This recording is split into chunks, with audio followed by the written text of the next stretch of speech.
The man was astonished to discover that on the opposite side of the desolate canyon stood a beautiful woman. Although they were 1,000 meters apart, her perfect figure was still so captivating. He intended to look at her for a little longer, but the woman seemed to have noticed his presence. She immediately stopped what she was doing and turned to look at him. However, the man's gaze instinctively dodged, because someone had once told him, no matter what happens on the opposite side, never interfere, and never attempt to communicate with them. This was a watchtower built on the edge of the canyon, and the man was the new guard stationed there. But strangely, despite there being no one around for miles, various weapons and equipment were placed next to the watchtower. The previous guard had mysteriously told him that it was to prevent whatever might be in the canyon from coming out. This made the man even more confused. What could there possibly be in this empty canyon?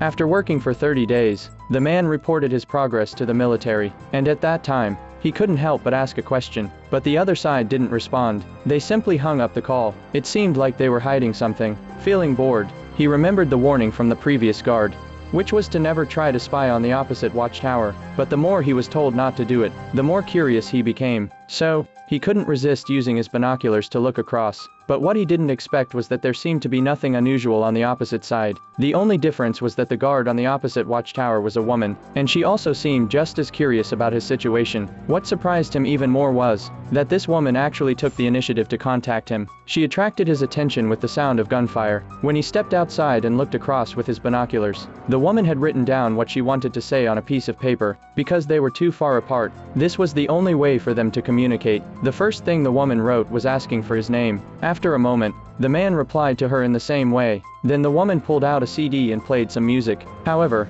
just as they were enjoying their conversation, an anomaly seemed to appear in the canyon. The man immediately grabbed his rifle and looked down, and to his shock, he discovered something terrifying he'd never seen before.